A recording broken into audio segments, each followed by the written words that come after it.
환영합니다. Welcome to K-Culture Dive, Arirang TV's new culture news program, where we dive deeper into the heart of Korean culture with daily K-entertainment issues and AI culture news, K-culture in photos, as well as in-studio and overseas guests who connect Korea and the world through their unique experiences and expertise. And I'm your host, Kwon So-ah.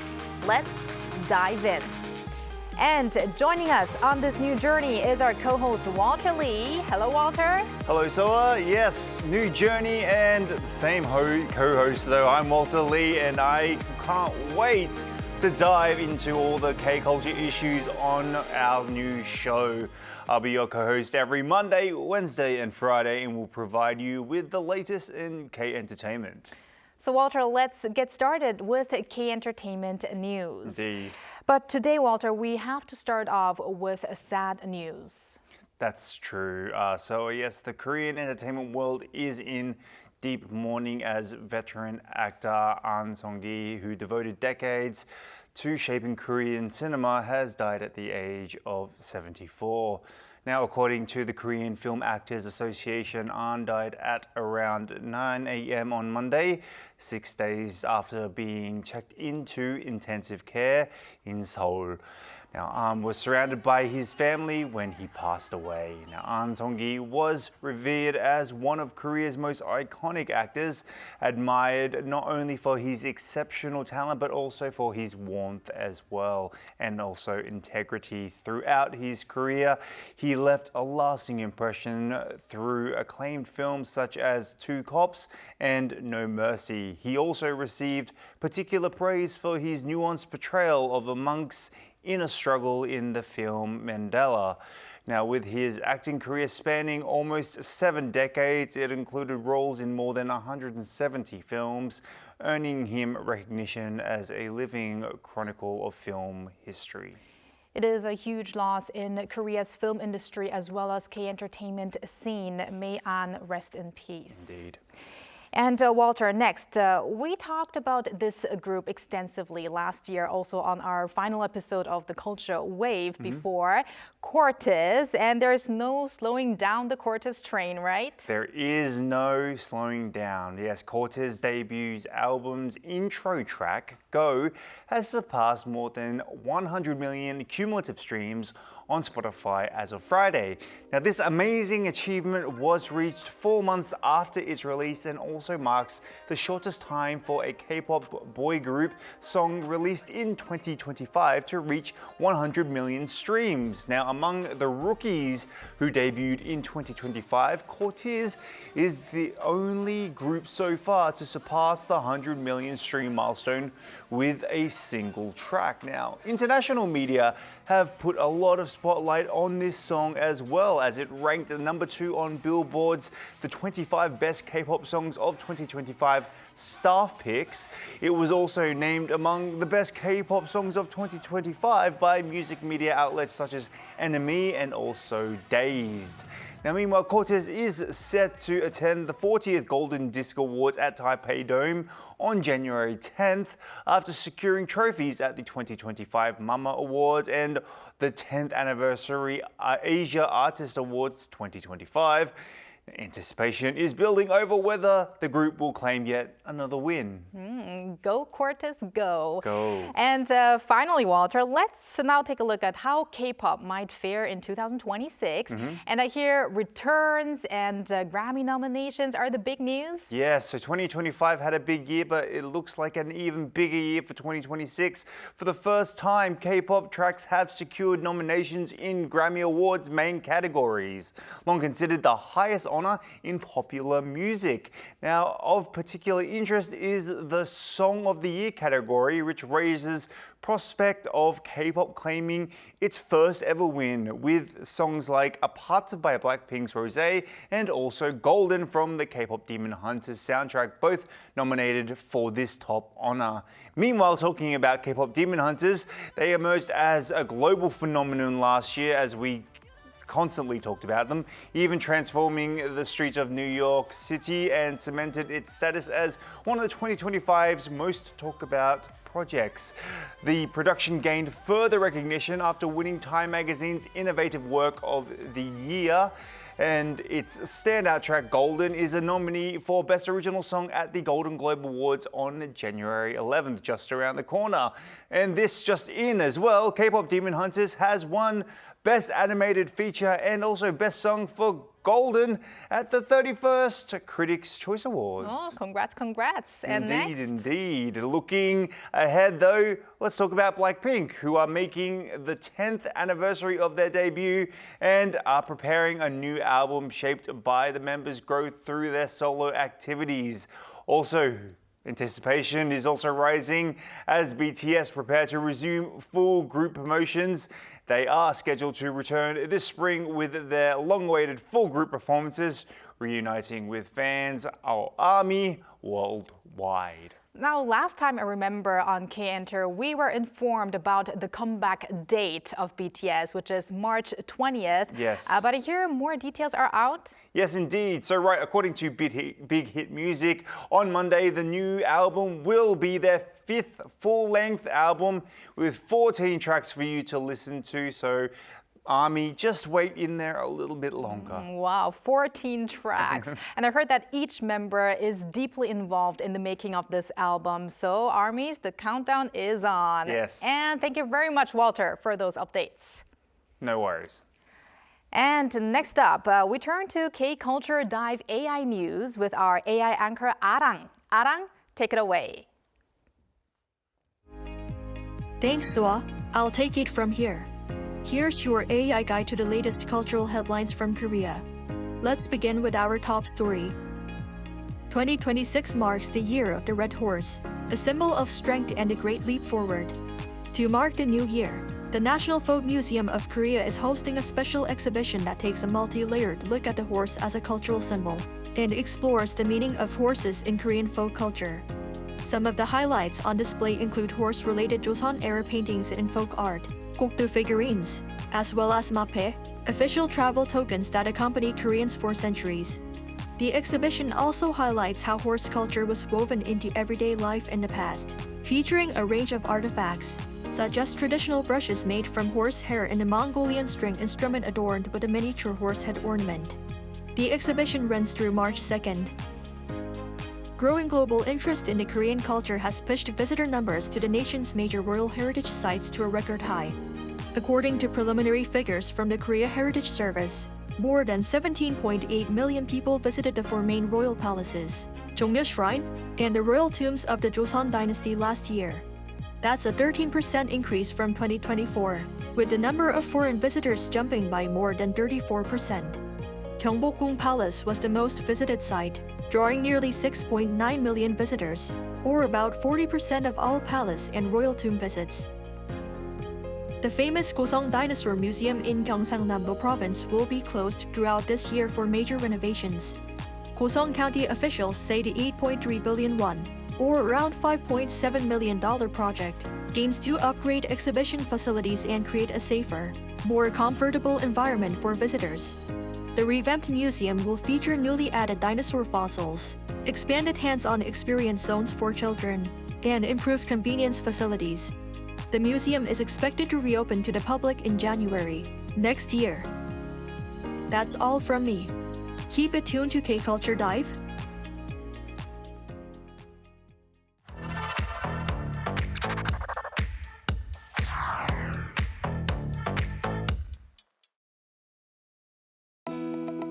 Through a single photo at a time, we take a closer look at culture in Korea. This is K-Culture in Photos. This is how many Koreans chose to start the new year, watching the very first sunrise of the year. This photo was taken at Gyeongpo Beach in the east coast city of Gangneung. And to welcome the new year, the city installed a horse-shaped sculpture on the sand, turning the beach into a New Year's photo spot. And the reason it's a horse is very specific. 2026 is the year of the horse in the Korean zodiac. Korea follows a 12-animal zodiac cycle, and each year is associated with a different animal believed to shape the mood and hopes of that year. The horse in particular is often linked to energy, movement, and progress. So that's why you can find this horse sculpture at a famous sunrise spot. It's about welcoming the new year with momentum and wishing for things to move forward. This photo captures a very Korean way of greeting the future by combining nature, tradition, and quiet hope all in one moment. Now, this is a very different way to enjoy winter in Korea. This is Seoul Plaza right in the heart of the city. Surrounded by traffic, office buildings, and bright lights, people are out here skating. The Seoul Plaza skating rink officially returned on December 19th last year, and what's remarkable is the price. Admission is just 1,000 won, the same price it's been since it first opened back in 2004. This isn't just about skating. It reflects how Korean cities try to keep public winter culture open, affordable, and accessible. Helmets and safety gears are provided for free, so anyone, from first-timers to families, can step onto the ice. And this year's theme is called Winter Ring, with brighter lighting and a more festive design, turning the plaza into a winter playground. And for 14 visitors, there's a bonus. Holders of the Discover Seoul Pass can skate here for free. This is another familiar winter scene in Korea, but it's not about weather. This is the Love Temperature Tower installed at Gwanghwamun Square in late November. Every winter, it marks the start of Korea's nationwide year-end donation campaign. And the idea is simple. As donations come in, the temperature rises. For every 1% of the fundraising goal reached, the temperature goes up by 1 degree. When it hits 100 degrees, the goal has been met. And what's interesting is how Koreans talk about giving not in numbers, but in warmth. Instead of saying how much has been raised, they ask, how warm is it today? This year's campaign aims to raise 450 billion won, just over $300 million over 62 days, with love temperature towers set up across the country. Winter isn't just something you get through, it's something people try to make warm together. This might not look like a typical museum scene. This photo was taken at the National Museum of Korea during a special performance celebrating its 20th anniversary in Yongsan. And what you are seeing is a live performance right inside a museum. The National Museum of Korea surpassed 6 million visitors as of December 11th last year for the first time. That places it among the top 4 or 5 most visited museums in the world, alongside the Louvre, the Vatican Museums, and the British Museum. And part of this surge comes from unexpected places, including the global popularity of K-pop demon hunters. Characters and merchandise inspired by the show have drawn new visitors to the museum, turning pop culture interest into real-life visits. And what this shows is a shift. Museums in Korea are no longer seen as quiet, distant places. They're becoming spaces where history, performance, and everyday life meet. So now, from watching the first sunrise of the year to skating under city lights to warming society together and finally gathering around culture, this photos show how Korea begins the year by moving forward together in its own way.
If you take the subway or a bus in Seoul, you'll probably come across digital billboards now and then celebrating an idol group member's birthday. These birthday ads have become such a familiar sight that they now feel like a part of everyday fan culture. Let's take a closer look at how fans celebrate their stars' birthdays, why these events matter, and how this culture continues to grow. And we'll do that with David Kim, content creator and adjunct professor at Daegu Cyber University. Welcome, David, to our new program. Hello, David. Hello, thanks for having me again. All right, so let's get right into it. Let's start by talking about idols that were born in January. So how are fans organizing these birthday events for them? Yes, so I think we picked the perfect month because this month, January in specific, is jam-packed with idol celebrity birthdays, especially some that I really like personally, aespa's Winter, Blackpink's Jisoo, Jennie, EXO's Kai, and more. It's a full schedule of jam-packed with idol celebrations. And as for the celebrations and the events themselves, in the old days, it used to be very, one-dimensional billboard ads on subways or buses, but nowadays it's changing into spatial occupation. So fans are actually setting up entire cafes in their idols' own themes with music and decorations. They're renting these birthday cafes. In Korean, we call them 생ka in the idol world. So you can see all of these in Hongdae and like very famous idol centric places. On top of that, we also have, the home master exhibitions. Home masters are those people with the big cameras at like the idol festivals. They just garner all their photos and make their own exhibitions, very high quality. Fans also make like birthday frames and in those unmanned photo booths, so they can post those kind of pictures on social media. So there are so many ways to celebrate idol birthdays. Wow. Right. I know that January is a special month as well because it's my wife and my daughter's birthday. Congrats as to well. them. So maybe they'll become celebrities one day. So like you said, celebrating an idol's birthday is usually with billboards as well as going to these cafes as well, birthday cafes. Also collecting goods as well. From a fan's perspective, why is the whole process so fun and meaningful for them? Yeah, so for the community, I guess hosting a fan event or a birthday event is like the fandom's national holiday. It's honestly like the biggest thing you can celebrate for an individual if you're a fan of that person, right? So even without the guest of honor at that place physically, they just set up these places and they go there as like a modern pilgrimage, and they go take like photos of themselves. They share the journey and the stories of being a fan together, and it's like a safe space to communicate and connect with other fans as well. And it's just like proving their own dedication to their idol. It's like, I'm working this hard, I'm putting this much effort in like being a fan, and I want to show you how much I'm enthusiastic about being a fan of yours. So there's a lot of ways to do that. They make their own cup holders, they make their own key rings and photo cards, and these are not official goods. They're like actually fan-made products, and they give them out, they sell them, and nowadays they hop from fan cafe to fan cafe. That's becoming a trend. There are multiple cafes set up. And to be more environmentally friendly, I thought this was very amazing.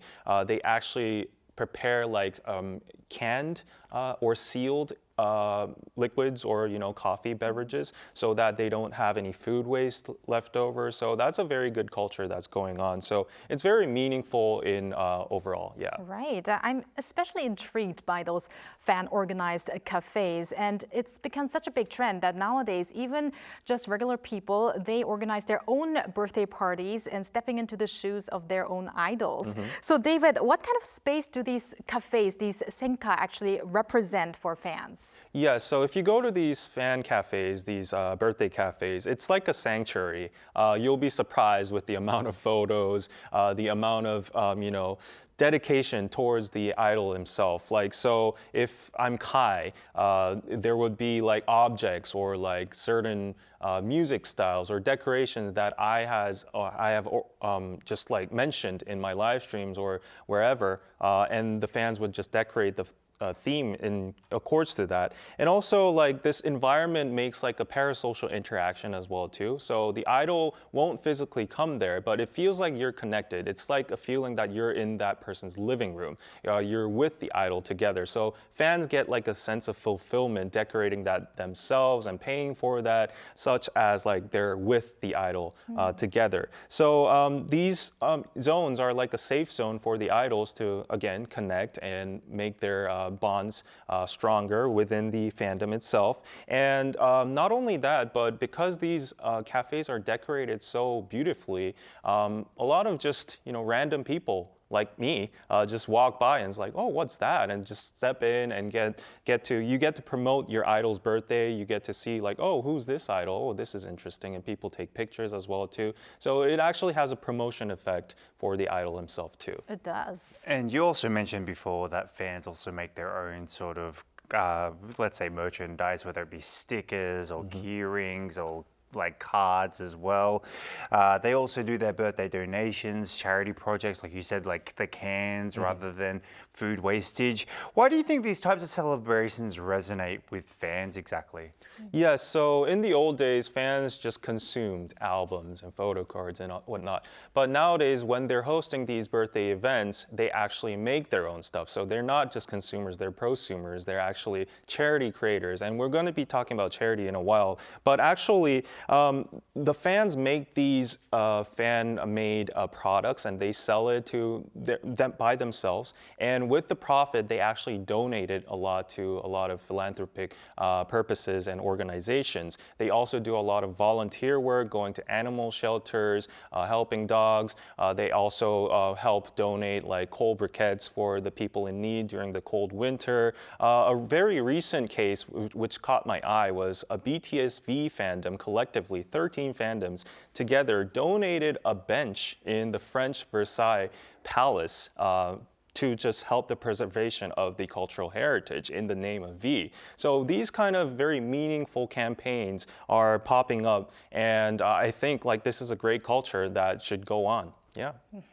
Yeah, and it's not just the fans that give, it's also the idols that give back to their fans. Now tell us about this interaction and how that further spreads birthdays centered in fan culture.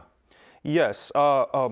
So the culture itself is spreading, I would say. It's not confined to just K-pop idols. I think it's globally becoming the standard. The K-pop fans are always on the forefront of like these kind of organizations and strategic movements. So a lot of different celebrity culture or different fandoms are taking notes from this. They are very collective, so they make massive amounts of donations and payments. And recently, again, for BTSV, there was actually a monumental Burj Khalifa LED show in the name of BTSV as well too. So these are being set as standards, and now other people around the world, the Western Hemisphere, everywhere is taking notes and they're trying to imitate that. So I think, yeah, it's pretty impressive. It is impressive.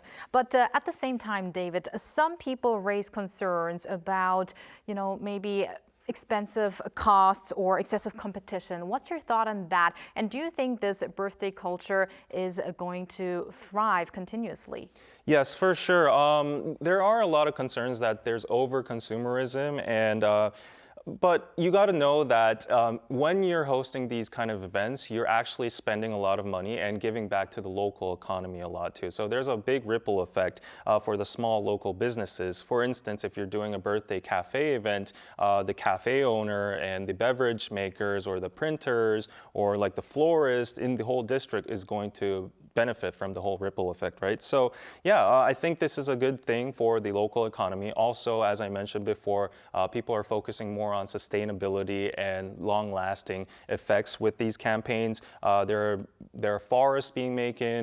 People are planting trees in the names of their idols, so it's good for Earth. So at the end of the day, this kind of fandom culture is bettering our society. And yeah, I think it's like a good ecosystem going on. Yeah. It is. I especially like the idea of those benevolent deeds. That is going to raise the image of the groups and also the fans themselves. For sure. But one thing that I want to mention is I hope that all of these fans do the same for their parents as well, not just for their for their favorite idol. Yes. But on that note, thank you very much, David, for your insights today, and see you next time. Thank you, David. And thank you, Walter, as always. So we're going to see you back on Wednesday, right? Wednesday this time. All right. Thanks for watching and your interest in everything K-culture. Please continue to tune in to K-Culture Dive on Arirang TV Monday to Friday, 2 p.m. Korea time. Keep diving.